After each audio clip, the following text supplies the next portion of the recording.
guys, first test drive. We're about to hit. Yeah, it's all done. It's just completely put together. This is going to be the first drive. We're not on a base tune though. We're on revision 1 of the tune from I sent over the idle logs and stuff like that to get it all dialed in for as far as idle goes. So this is technically the first drive of, I don't know how do you want to say that. It's the first drive. So we'll see how it goes. Mainly this is for all the guys asking for an update on the manifold itself. It looks to be just fine. Well, the main thing I want to see is if it's gonna be able to hold the requested boost or the boost target, and see if it holds that boost or if it over boosts or doesn't boost up to that mark. So we'll see how that goes. Also want to see, like maybe obviously we could dial in the boost as far as when it comes in. I'd like it to come in before 3,900 RPMs. We'll see how that goes, but that's all down the road once we start actually doing logs and sending them over to the tuner and having him send them back. So an overview of what all we have put into the car. You guys know that we got the manifold from Alibaba. I custom made the exhaust. I custom made the downpipe. It's on the Pulsar 3582 RS, the GTX, and it's on the Precision Racing, the coils. It's got, I think the index or index 9s that are in here. They came off of a car that only had like 50,000 miles on it, so whatever. I'm not worried about those.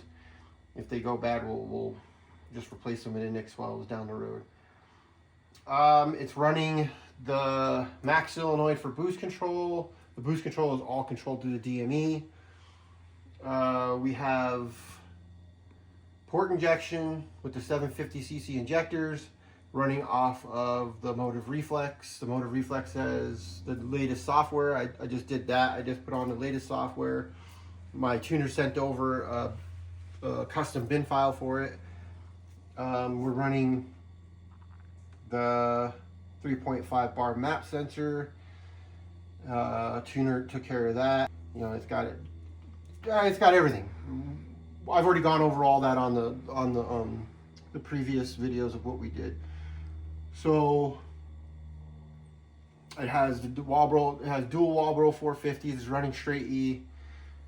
I don't even know what else.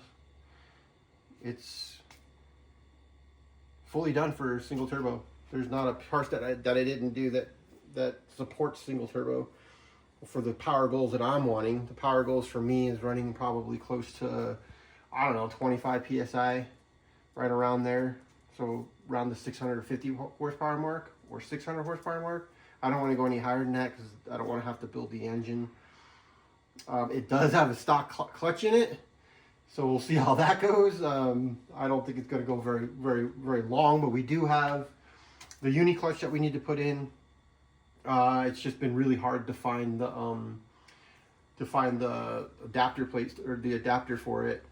So I'll tag Uniclutch on here and see if they can help me out with that, because I can't find it.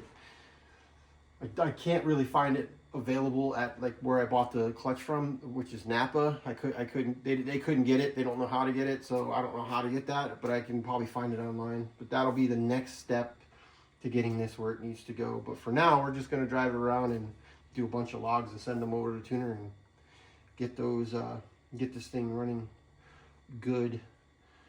All right, so let's go take her for a ride. Like I said, we have started it. We made sure it wasn't leaking anything. We did have antifreeze was leaking from a mistake on my part, so I fixed that. It does still have an oil leak, and I think it's from the main seal. So what I'm going to do is when I do the clutch, I'll replace the rear main seal. I'm pretty sure that's where it's leaking from. Everywhere else, it's not leaking anything else. So now it's not leaking anything else. It's leaking a tiny, tiny, tiny bit of oil, like very small. But it's an N54, so it's probably going to leak oil for the rest of his life. But I'll try to fix that down the road. So, with that being said, let's go take this thing out for our little cruise. Alright, so we have the MHT hooked up. Got the gauges. As you can see, there's no check engine light, which is good. Actually, let's go ahead and check and see if there's any codes while it warms up a little bit. Clear any codes we have. All we have is the gas, the exhaust, and that's it. The flapping. Who gives a crap about the flap? Let's go ahead and monitor.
That might not be working for the fuel pump, the second fuel pump. When it turns on, the second fuel pump should be turning on.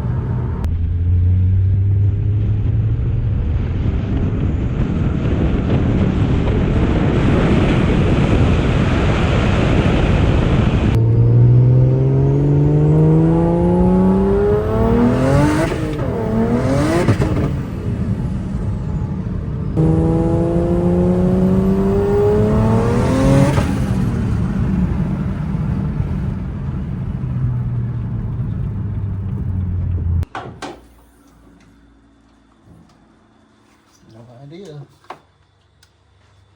man, that fucker's hot. But there's no codes or anything, so we're good. So, okay, there you go. So, it was, when we looked at it, it was getting to 21 pounds of boost, which is what the tune is saying that it should get to. It's requesting, I think it was 20, 21? I think it was 21 when I looked at it. So, it's boosting right where it needs to go. So, that's good. Feels real strong, which is good. No leaks. Seems to be working fine. And like my main concern. Oh, I see what watch that. That popped off. Yo, gotta re-get that. No, it's just top, so it's just not the control, so that's why it's still boosting what it's supposed to. I'll fix that later though. I'm gonna replace those. I'm gonna replace those to AN lines for the vacuum lines. So, yeah, it pretty good for the first drive, and we got a couple logs, so we'll send those over to the tuner and see how it goes.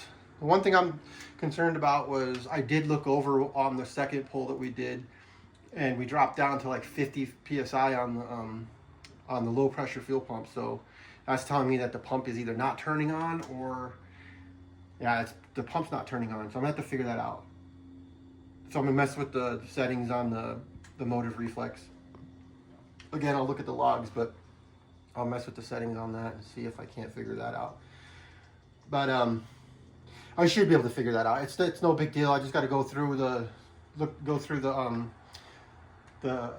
into Tuner Pro mess around with some settings, and I'll get it dialed in.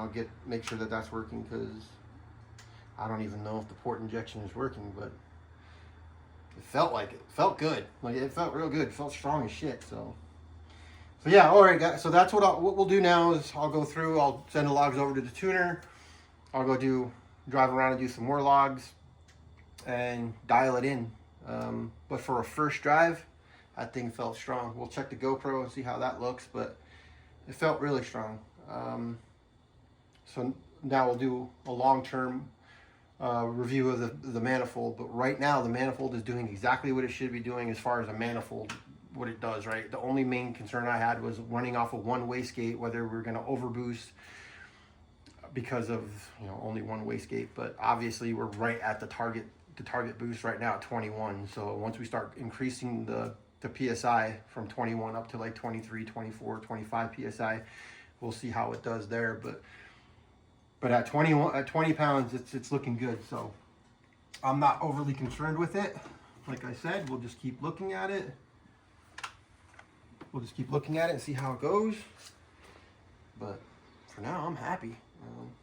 Car runs good, runs strong. And I'm excited to see how she does. But for now, it's looking good. So now we'll just have more content of this bad boy going ahead and making its runs and getting better and better, and then probably give it away. Do some sort of giveaway. And my plan was to build it to the point where it's at now, because right now it is completely, every maintenance thing that you need to do to this car is done. I did all the maintenance stuff, oil pan gasket, all the oil gaskets up on the oil filter housing. I replaced everything. I went through, before we started putting the single turbo on, I went through and did everything to this car. I did the, walnut blasting, did every little maintenance thing that you can do, because I want this car to have the best chance to be able to perform the way I want it to. Like I said, I'm not trying to go for no crazy horsepower numbers. I really don't care. Like, I'm not one of those guys who wants to chase horsepower numbers and be the fastest guy on the street. I really don't care about all that, because if I need to be the fastest guy in the street, the car in the other garage, you ain't touching. No one's touching. Well, I'm not going to say that because I'm not that guy, but it's a 1,000 horsepower car, and we'll debut that car coming up shortly. Like I said, we wanted to get this one up and running. We want to get this one running good, looking good. Right now, obviously, you can see it needs to be washed, but this car sat in my driveway for 8 years without being touched. All I would do is start it every once in a while so the battery wouldn't die. And it sat in my driveway for 8 years, and I decided to build it and sell it. But so now we have this channel. If we can get this channel growing a little bit and we can get more subs, and I'll do a giveaway like everybody else, but you'll have a better chance of getting it because we don't have a whole lot of subs. So, and there's a certain dollar amount I'd like to get for this car, because I do want to upgrade this car to another BMW, depending on how much I can sell this for, or how much we can get for doing a giveaway. Then I'll decide on what I want to do, because I really want a 340i. I want to jump up to the B58 and start working on the B58. Not to say that the N54 isn't capable for my goals, but I just kind of want something new. So yeah, so that's the plan. We're going to be transparent. Like, if we were to do a giveaway on this, then there's a certain amount of money I need to make off of it to justify doing a giveaway, because we're not a huge channel where we know we're going to make back the value of the car on a giveaway. So if you guys are interested in us doing a giveaway on this, let us know, and then we'll decide down the road if we're going to do it. I don't see a problem with doing it, because again, I don't need to make a whole lot of money on this car, but I do want to make enough to where I can buy another car. Not fully buy the car, but have enough money to where I'm not having a huge payment on it or anything, because I do own this car. I own all my cars. All my cars are paid for, and I don't want to have a car payment. So, all right, guys. So yeah, she ran really well. Sounded really good. I do have to work on the exhaust a little bit because it does rattle, but that's all little stuff that I can do. But for now, we'll close this one out. And like I said, we'll have a couple more videos go down the road of, a little bit more longevity on the manifold. My whole concern with the manifold is maybe it would crack because the welds, I don't want to say they didn't look good, but I don't want to say they look suspect, but they're in that, they fall in that it could go one way or it could go another. If you ask me, I think it's going to work just fine. I think this manifold will hold it for at least 2 or 3 years without having to crack. And if it does crack, it's something I can fix. But I know that you guys may not be able to do that. So I want to see how long it takes or how long it lasts, whether it cracks or not. That's my main concern. I had two main concerns when it came to the manifold. Were the welds good, and will it hold the correct amount of boost that I want with only being one wastegate? And how they route that. They route the two runners into one. We'll see how it goes. And it is twin scroll. Like the turbo is a twin scroll, the manifold's a twin scroll. And I didn't look to see when boost came in. Seems like it's a little bit laggy, but nothing I'm too concerned with. And like I said, my tuner can dial it in to bring the boost in a little sooner if I'm not satisfied with where the boost comes in. All right, guys, let's close this out because I could talk forever about it. But for now, it's running great. Felt really good. Felt way faster than it was when it was stock turbos on it with full bolt-ons, and it just obviously it feels way more faster. But we'll see how it goes. All right, guys. Till next time, we'll see ya.